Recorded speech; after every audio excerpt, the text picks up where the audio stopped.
قل ارأیتکم ان اتاکم عذاب اللہ، اے نبی ان سے فرماؤ بھلا بتاؤ تو اگر تم پر عذاب آ جائے اللہ کی طرف سے، او اتتکم الساعہ یا قیامت اچانک قائم ہو جائے، اغیر اللہ تدعون کیا اللہ کے سوا کسی اور کو پکارو گے؟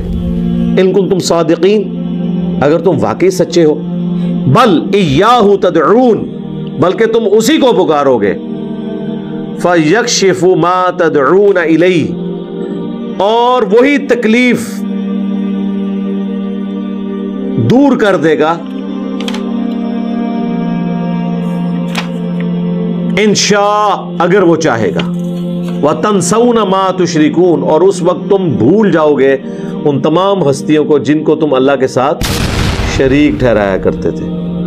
یہ بڑی پوائنٹ کی بات ہے، یہ حقیقت بات ہے کہ جب سب کچھ جواب مل جاتا ہے نا، پھر ڈاکٹر کہتے ہیں دعا ہی کرو جی،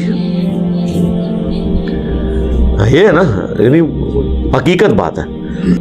یہ تو کافروں سے اس وقت کہا جا رہا تھا نا، آج بھی یہی رول ہے۔ اس کانٹیکس میں وہ حدیث سنن نسائی کے اندر موجود ہے جو اکرمہ ابن ابی جہل کے ایمان لانے کا واقعہ ہے کہ فتح مکہ کے موقع پر حضور نے 4 بندوں کے بارے میں کہا تھا کہ یہ غلاف کعبہ میں بھی چھپے ہوئے، ان کو قتل کر دینا ہے، ان کا جرم اس بڑے لیول کا ہے۔ ان میں سے ایک اکرمہ بن ابی جہل تھے، ابو جہل کے بیٹے۔ تو یہ بھاگ گئے جان بچا کر، سمندری کشتی میں بھنور آ گیا، کشتی ڈوبنے لگی، وہ بت پرست بھی سارے اللہ کو پکارنا شروع ہو گئے۔ تو اکرمہ نے کہا کہ یہاں تم اپنے ان بتوں کو کیوں نہیں پکارتے ہو؟ ہائے ہائے ہائے ہائے۔ تو وہ کہنے لگے کہ ادھر صرف اللہ ہی کام آتا ہے۔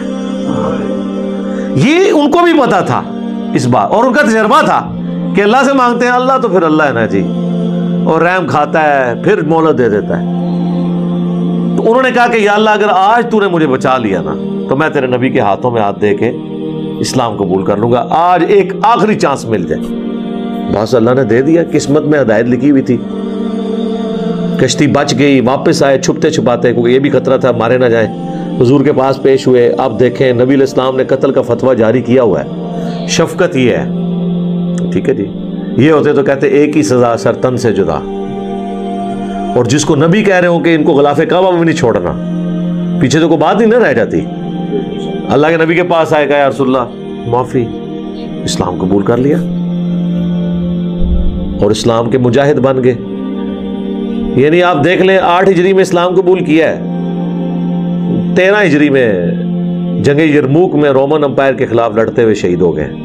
صرف 5 سال کی اسلام کی زندگی ہے اکرمہ بن ابی جہل کی، اور وہ بھی اسلام قتل کے فتووں کے بعد، ٹھیک ہے، یہ سمجھے نئی زندگی ملی، گویا کہ دنیا میں واپس آ گئے۔ 5 سال کی زندگی ایمان کی حالت میں ملی، باپ امت کا فرعون اور بیٹا صحابی اکرمہ بن ابی جہل، ہم کہتے ہیں رضی اللہ تعالی عنہ۔ کیا بات ہے، ابو جہل کا نام بھی بولا جا رہا ہے آج تک ساتھ، اکرمہ نہیں بولا جاتا۔ صرف اکرمہ بولا جائے نا تو اس سے مراد ابن عباس کا شاگرد ہوتا ہے جو بخاری مسلم کا راوی ہے۔ ان کا نام ہمیشہ بولا جاتا ہے اکرمہ بن ابی جہل، ٹھیک ہے۔ تو میں جب بھی اس طرح کی قرآن میں آیات پڑھتا ہوں نا تو حضرت اکرمہ کا خیال آ جاتا ہے ذہن میں۔